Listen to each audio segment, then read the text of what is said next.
listen. Never in my life associated the word boring with baseball. We know what's up. Me? Yeah. Famous? Yeah. And I'm like giddy over there smiling like, we're about to win this shit. Did everyone give you crap? Give me a good host story. I'm not picking it up. We both love the game. We talk about it every day. Get on baseball. Having some popcorn, you're fooling around your phone. I'd have to wait in line for 3 hours. Hang on, because it's about to be a wild ride. There's no human being I'd rather be talking right now than Garrett Crochet. Fact. So we talked to the All-Star game, and I really enjoyed talking with you.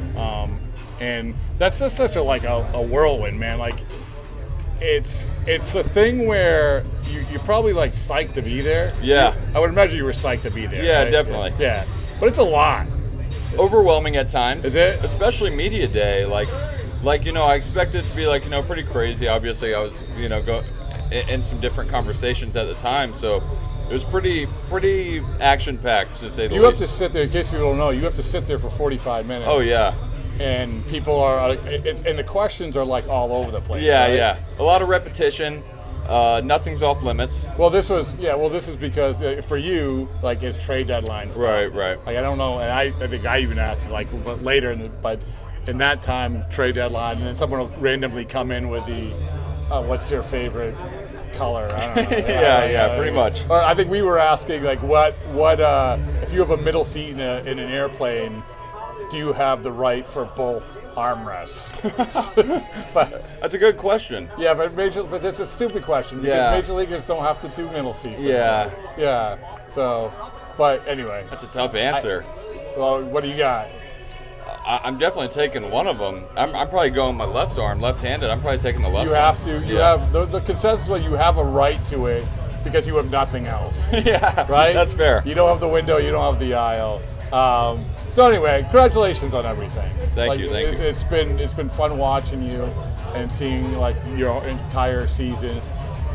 As we sit here, as it's landed, how does it feel compared to when you showed up to camp, how you thought it would feel? I mean, is that a stupid question? But that's not a good interviewer thing. Yeah. But is that a stupid question? No, it's definitely more. It's been a very rewarding season. Yeah. Obviously I bet on myself early in spring when I had the conversation with Getz to kind of move into this role, not knowing how it was going to turn out, maybe results-wise, but I had a good feeling that health-wise it would be the best move for my career, and that's been true so far. But then, so health aside, looking at the results, it's been much more rewarding than I could have expected. Obviously everybody wants to hold themselves to an all-star caliber, but to have reached that this year, it was incredibly rewarding. When you make that decision, you've probably talked about this before, but when you make that decision to say, okay, I'm going to do this, I want to do this, I want to talk to Chris about this, take me through that, because that's a big I'm going to, let's do it. It was different because Chris was there with me at the alternate site. When I first started relieving, he was, he took me on my first tour of the city of Chicago. I had a good relationship with him, one where I felt like I wouldn't be speaking out of turn to say something of that sort. But I don't really know how to say it other than just to have the balls to actually go down this path. And I have a lot of thanks for him, for actually believing in me and having the trust in me to fulfill this goal. Because without that, I suppose the innings limit, that posed a lot of questions prior to me even making the transition. And I'm sure a lot of GMs would have even scoffed at the idea of me, going through the undertaking of a full season as a starter, having thrown, I don't know, in college I threw a total of 130 innings. In the major leagues I had thrown a total of 80 innings. So it's you add that together and it's 210 innings in my past 6 years. That's what Logan Webb's going to do this year. It's that's kind of, that's a big thing to expect of somebody. But he had the faith and the trust in me. So here we are. When did you do that first? When does the plan of maybe you're okay, I'm going to walk in and talk to him and this is what I want to say. When did that sort of percolate? Was it as last year went along or? Yeah, well, we did it over the phone. So when he got hired, when the staff changed, I don't recall when that was, maybe right after the trade deadline, early August. I was in Charlotte at the time on a rehab assignment. And, he had mentioned, he was like, at the end of the year, like, let's reconnect on this, wanting to hear my thoughts, which, was incredibly important and meaningful to me that, he actually wanted to take some of my input in. And then the season ended, and, I was kind of just like waiting, and I was like, all right, I'm going to text him. So I finally texted him. I was like, hey, man, I'm pretty antsy thinking about it. And it was right before I actually started training for the offseason, right before ramping back up again. And I brought it to him. And I had, 4 years since being drafted, being told that I'd be a starter long term, but having yet to get the opportunity, I had a lot of time to really sit and think about reasons why this was the right move for me. So I felt like, I had a lot to offer in the conversation. Well, it's good. Yeah. Like, you should have a lot to offer in the conversation, because you probably, like I said, you probably thought a lot about it. Right. And then you go into it, and so now then after that you form a plan. Right. And looking back, listen, the plan's worked, but looking back, like it's not just I'm going to be a starter. I'm going to do this. Right. Like, talk to me a little bit about that plan, like how that sort of, and looking back, if you would have tweaked anything at all. For me, it almost was as simple as that. Yeah.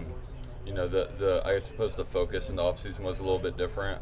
It wasn't as strength-based as it was, movement-based, and making sure that I had a good foundation to go into the season with.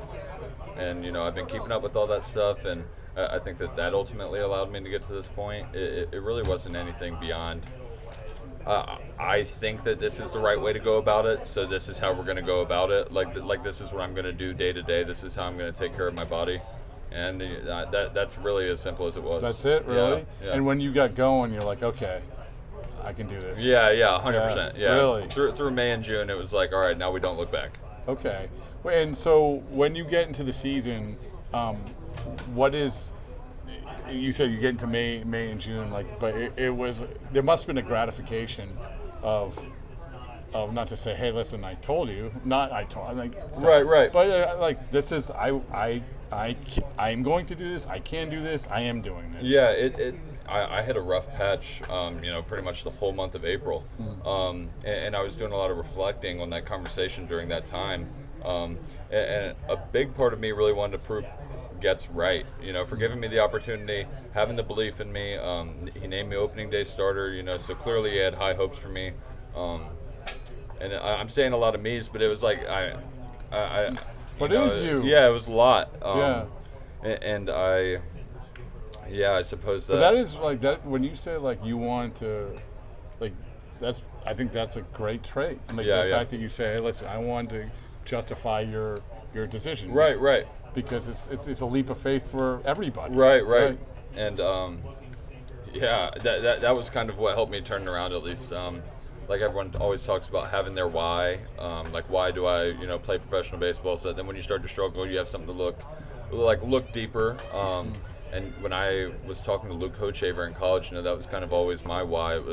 There was a lot of people that didn't expect me to get to this point, when I was in college, let alone get to the major leagues. And it's like, I think that a lot of people doubted Getz when he made that move. A lot of people doubted that I could make the transition. So I kind of just used that as fuel. I just talked to Andrew Benintendi about his college thing. Yeah. So he had like 270 as a freshman, and then he takes off for the last few months, heading into his draft eligible year. Right.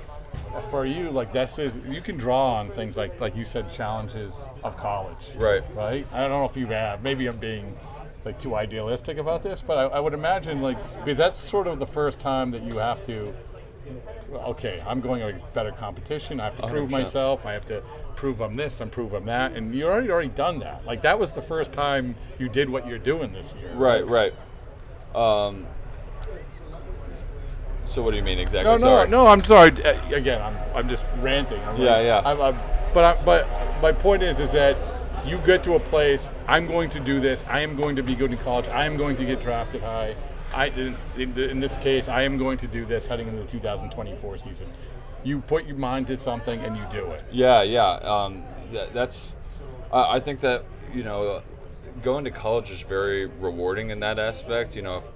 Obviously, guys that get drafted first round out of high school are in a different spot than I was in. Talent-wise, and probably mental strength wise. There's a lot that comes with that, that tier of player. However, I think that going to college is huge for just like that role of that inner development and growth. Did you lean on anybody? Did you get advice from anybody heading into this year, from other starters, from other veterans, like you said, Hoche, or it's like right. Like anybody else that you talked to? Really, just our staff. Whether it be players or coaching staff. Katz was really huge for me in that regard. Having done it not entirely with Rodon, he had history of being a starter, but going from a small innings limit to then just kind of being set free. He had done it with him. I talked about it a lot with Fetty before the deadline. And, he was huge for me in that aspect of really just like developing a routine. I had done the starting routine in college, but it was a 7-day routine. Yeah. So there was a lot of critiquing that I had to do in that regard. And I actually trained with him in the off season, so I was able to really kind of go into spring training with something concrete. So you're going through the year, you make the All-Star game again. Congratulations. Thank you. We can never say congratulations enough. But now it's like you have two different things. Or like you're looking at after the All-Star game, it's trade deadline, and then it's like what this is going to look like at the end of the year. Right. Two very like sort of awkward things, right? Like you want to celebrate the season, but it's two different awkward things. Right. Like what was it? Was that hard? Like the first thing is the trade deadline stuff. Was that hard to get through that? Yeah, it was tough, but I mean, it comes with the territory, I suppose. Of like being wanted by opposing clubs. So there was positive and negatives. Obviously, the negative being that like, the organization that drafted me and everything that I know, all my friends are here. My wife's grown comfortable in Chicago.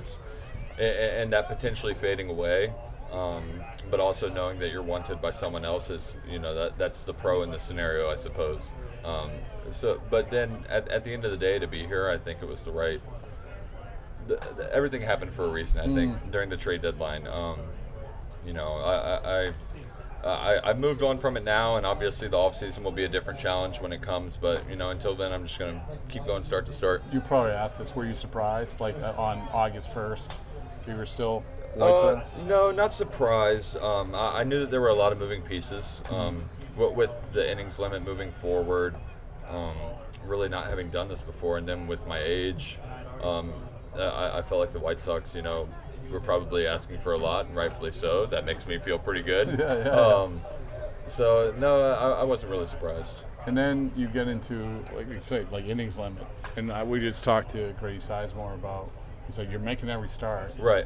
But you're making every start, but, that's a weird dynamic. Right.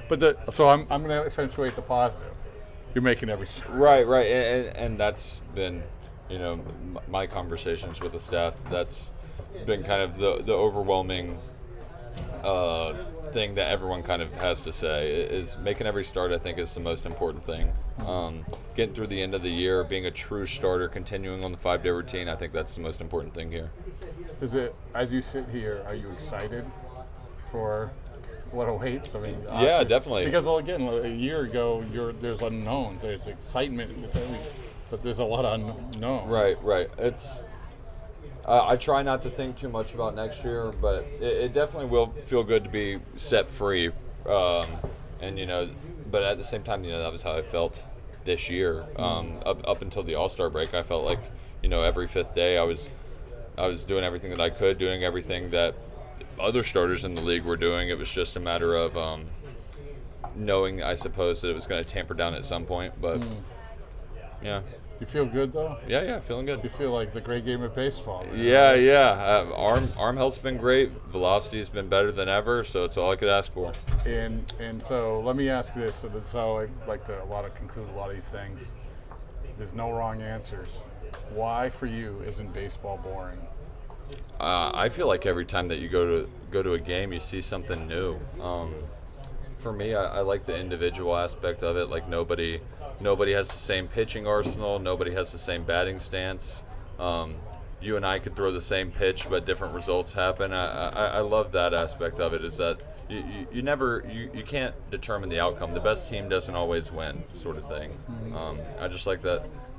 Yeah, that's probably my answer. Well, I realized I just gave you like 3 or 4 different things. But you know what? They were all nails. Yeah. They're all good. Yeah. And that's what I mean. Like that's why I love asking this question because there were so many different answers. It's sort of like when we talk about when you first went to a baseball game, a major league game. When was that? Like My debut. I never went to one as a kid. Yeah. You're kidding me. Yeah. Should I know this? This is like, No, it's not. It's not. It's I not don't feel common like knowledge. I don't know if I've told anybody that. Yeah. First ever. Is Yep. that true? Or I suppose my first ever, I got there in the 7th inning. I don't remember if we were playing the Twins or the Guardians. I was on the taxi squad, so I came up from the alternate site to Chicago, got there in the 7th inning, flew to Cincinnati, and made my... That doesn't count. Yeah, I didn't think so either, so I haven't been counting that one. So that was the first time you walked into a major league ballpark. Yep. So usually I say, like, what's your impressions when you walk into a major league ballpark? You're like, oh, well, when I was 7 years old. Yeah. You know, like, I walk in here, like, honestly, we're talking at Fenway Park, and I'm like, the green, I remember, like, the green is never greener, the whites are never whiter and everything. But you're probably, it's a little bit different question. It was a little different. Nobody was there. Oh, is that true? Well, it was 2020. It was COVID, so there were no fans. So it was a little different. It was like, the stadium felt really big, but no fans made it feel, pretty normal, I suppose. Yeah. So when was it? When did it didn't feel normal? What was a game that you feel like this feels different? Because again, we're wiping out 2020. Right. Our memory. It was really probably the crosstown matchup at Wrigley in 21. Okay. The bullpens. Is it chain link now? Yeah, it's chain link now. We went there this year. The visiting one's chain link, but it used to just be a glass wall. Yeah. So you go in there, and by the time that you come out, it's real lively, but you can't hear any of it when you're in the pen. So I came out in extra innings, I want to say, on game 2 in 21, and the place was just erupting. And that just hit different. Yeah, exactly. Yeah, that's good. Like, Yeah. that makes me feel good. Yeah. All right. Thank you, man.